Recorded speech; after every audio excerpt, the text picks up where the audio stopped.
If you're an entrepreneur or you run any sort of business, chances are you know exactly who Alex Hormozi is, and chances are you probably got some sort of value from him. So today I'm going to analyze and break down his exact branding strategy and uncover what allowed him to reach the success that he's reached today. So let's not waste any time, let's dive straight into it. And look, I think it's pretty safe to say that Alex Hormozi is by far the most influential entrepreneur that posts content. He grew his YouTube to over 2 million subs, Instagram over 2 million followers, and TikTok's almost at 1 million followers. And he has started and sold multiple companies like his gyms, Gym Launch, Prestige Labs, Allen, and Acquisition.com. And did you know that he actually took home more money in a year than the CEOs of McDonald's, Ford, Motorola, IKEA, and Yahoo combined? You know, the guy knows how to make money. He also wrote two number one best-selling books, $100 million offers, and his most recent one, $100 million leads. And so it's pretty clear that the guy knows what he's doing. Okay, he's pretty qualified. And in his book, $100 million leads, he had this to say. Okay, he said that the most valuable thing I ever did was build an audience. Okay, if you don't believe me, you can open the book and read it. He literally writes it in there. And so, what is his branding strategy that allowed him to reach this magnitude of success? Okay, well, first we have to uncover how he exactly defines branding. Okay, so what is branding?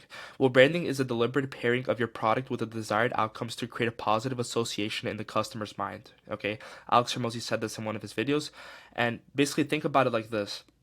So Coca-Cola, the outcome that's paired with Coca-Cola is tasting good, okay? And so you have the outcome, which is it tasting good, and you have drinking, which is the action, and you have Coca-Cola, which is the product, okay? And so the next time you want something to taste good, you'll reach for a Coca-Cola if you find that it tastes good, which most people do, although it's not the healthiest. And it's actually really as simple as that, okay? It's not some complicated, self-help thing like where, branding is where, specific branding colors and logo. No, no, no, no. Okay. It's the outcome that's paired with your product or service. Okay. And so what's the difference between good branding and bad branding? Well, good branding is paired with the stuff that your customers like, while bad branding is paired with the stuff that your customers don't like. Okay, it's pretty simple. And no brand is too many pairings or no pairings at all. Okay. And your brand is also the association to something that people already know about. An example of this is if you're a day trading guru, your association to day trading is your brand. Okay. And basically, so we have day trading and then we have your association. Okay, and that's your brand. Okay, so your association to something that people already know about. So let's say, for example, people already know about business. Alex Hormozi's association to business is his brand. Okay, and so you want to make sure that your association to the thing that people already know about is a good one. And so how do you do that? Well, you want to pay yourself with the right outcomes, okay, not the wrong outcomes. And so a perfect example of this is Bud Light. Okay, we all probably heard about the recent Bud Light controversy that happened. And so, Bud Light paired with the transgender influencer, and for them that was a bad pairing. Okay, that's bad branding for Bud Light. And it's bad branding because Bud Light made a pairing that their audience did not like. Okay, they lost more customers than gained new ones, which means that it was a net loss for Bud Light. Okay, and so what did Bud Light do? Well, they wanted to recover their loss, so they paired with the UFC and Dana White, which in this instance was good branding. Okay, because their customers like UFC. Okay, and this is why you have to know who your customers are and what they like. And it's good branding because Bud Light made a pairing that their audience liked. They gained more customers than lost in this instance, which resulted in a net positive. Okay, specifically with the UFC partnership. Probably in this whole situation, they probably lost a lot more people than gained, but with this specific UFC partnership, they gained back some people. And so, how does Alex Hormozi apply this to grow his brand? Well, Alex Hormozi says to think about brand as a bouquet of flowers. Okay, bouquet, however you say it. And he says that if you have one bad flower in the bouquet, everyone will notice and only focus on that one bad flower. If you can see in that picture, there's that one little rose that's dead sticking out on the side. And it kind of ruins the whole entire thing. If you were to hand this to someone, your wife, your husband, your girlfriend, whatever, probably wouldn't be very appreciative of it. Okay. And this is the mistake that Bud Light made and many others make. They put a dead flower in their bouquet and by pairing it with the wrong thing. Okay. And Alex Hormozi said that he is very conscious of whose podcast he goes on to and who he associates himself with. Okay. He also said that he has gotten requests from multiple Red Pill podcasts to be a guest, which he rejected. Okay. He said this. He said because he doesn't want to make a bad pairing that his audience will dislike. Okay. Although Alex Hormozi might personally like going on these Red Pill podcasts, he might agree with some of their views. He knows that, business owners, they all have, different perspectives and views on things. And there might be a lot of them that don't like the Red Pill views. So he doesn't want to risk his brand. And so what does Alex Hormozi pair his brand with? It's simple. It's value. Okay. And so remember the Coca-Cola example we used earlier? Well, you drink it. That's the outcome. The action is, or not tasting good is the outcome. Drinking it is the action. And Coca-Cola is the product. Well, this is how Hormozi replicated the same exact thing with value. Okay, you have Hormozi's content, you have somebody who's watching the content, which is the action, and then you have getting value, which is the outcome. So getting value is the outcome, consuming the content is the action, and Hormozi's content in and of itself is a product. And so next time somebody wants to get value, what do? They watch Hormozi. Okay? And by extent, the next time they need a problem that needs solving, who will they go to? Hormozi. Okay? And think about it like this. Hormozi doesn't really have a service, like a mid-high ticket service that someone can pay a couple grand for and like he'll run your ads for. But if you're an online coach or you're, somebody who's running some sort of service, if somebody watches your content, they get value, and then they have a problem, who are they going to go to? They're going to go to you. Okay, this is why it's so important to make content that's valuable to your audience. Okay, it's something that I've talked about for years, and like and people get so off focus and just make content about like dating and relationship stuff that doesn't even apply to their business just because they see a lot of views. But that's gonna get you views. It's not gonna make you money, and there's a big difference. Okay, and I'm about to talk about that. And so, if someone asked you to describe Hermosi's content in one word, you probably wouldn't say funny or sad or crazy or entertaining or relatable or spicy or controversial. You'd probably say valuable. Okay, and Hormozi has recently doubled down on this. Okay, this is what Hormozi's content looked like 3 to 6 months ago. So 3 to 6 months ago, he was posting, marriage stuff, college advice. He even posted a cookbook answering juicy questions about a relationship. So he was kind of testing a lot of different areas. Okay. And, he was posting content about marriage, cooking, gym, life advice, lifestyle, etc. And he had a realization, and he said this. And when I heard him say this in his video, it opened up my eyes. He said he had a realization when he was talking with one of his friends. Hormozi said that his friend that he was talking to was a business owner, okay, his ideal customer profile, okay? And so the person he was talking to is basically that ideal person he wanted watching his videos. And his friend actually told Hormozi, "I haven't been watching your content as much recently. But I don't know, man. I might not be your target audience." Those are the words he said to Hormozi, okay? And Hormozi was like, "Hold up, bro, you're exactly my target audience." And when Hormozi realized that his target audience wasn't liking his new style of content, he made a change.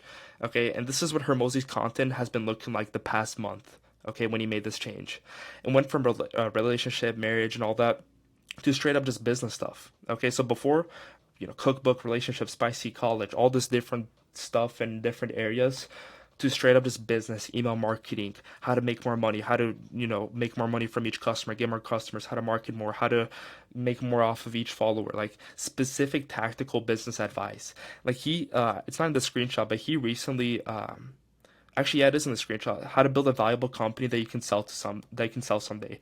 That's literally a video about the process of selling your company to a buyer. Okay, very tactical, very specific stuff. And so the biggest difference he made is that he only focused on one style of content, valuable business content. Why?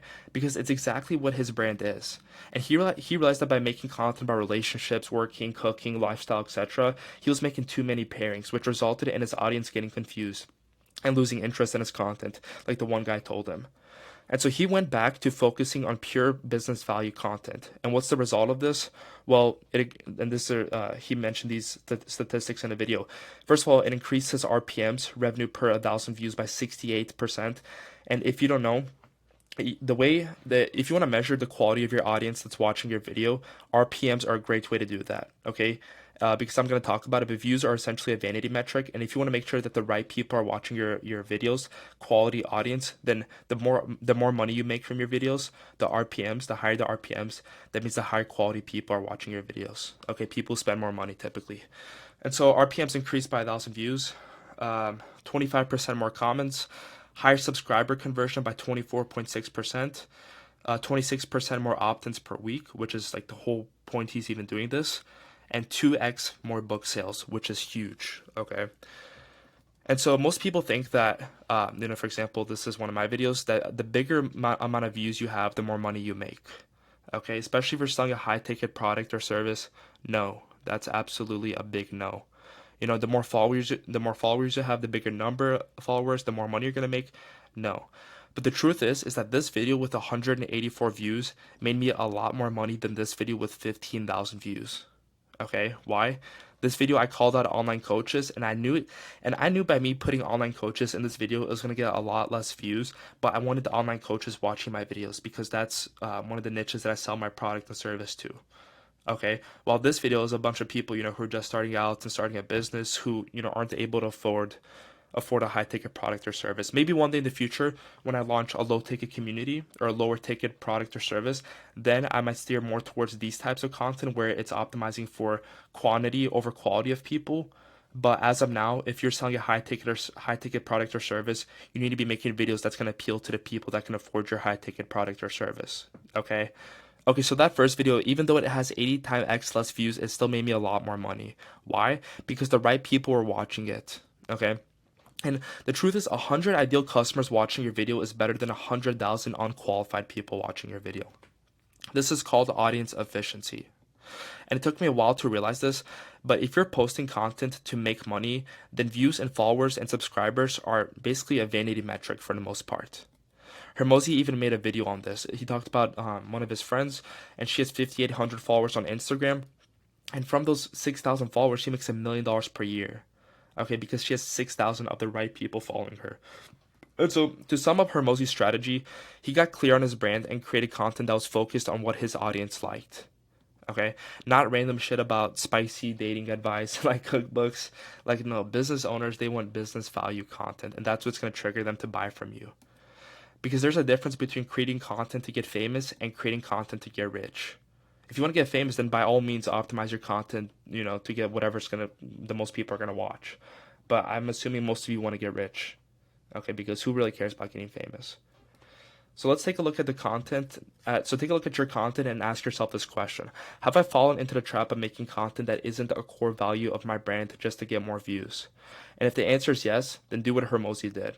Okay, focus on creating content that your ideal audience would find valuable, and you will notice the difference in your bank account. Trust me. And if you got any value from this, I just recently launched the new AI Scaling Specialist School community. Okay. And, in there we have multiple courses, short form content blueprint. Every week I'm providing free assets on things that will help you leverage AI and grow your personal brand so you can stand out from the rest of the competition. Because nowadays in 2024, everyone's starting an online business and everyone's making a crazy guarantee. So you have to stand out somehow. Okay, so leverage this new trend of AI and show you how you can leverage these things to grow your personal brand. Okay, so link is in the description. If you got any value, then please go click that link. It's completely free, and I hope to see you in there. And I'll speak to you soon. Bye.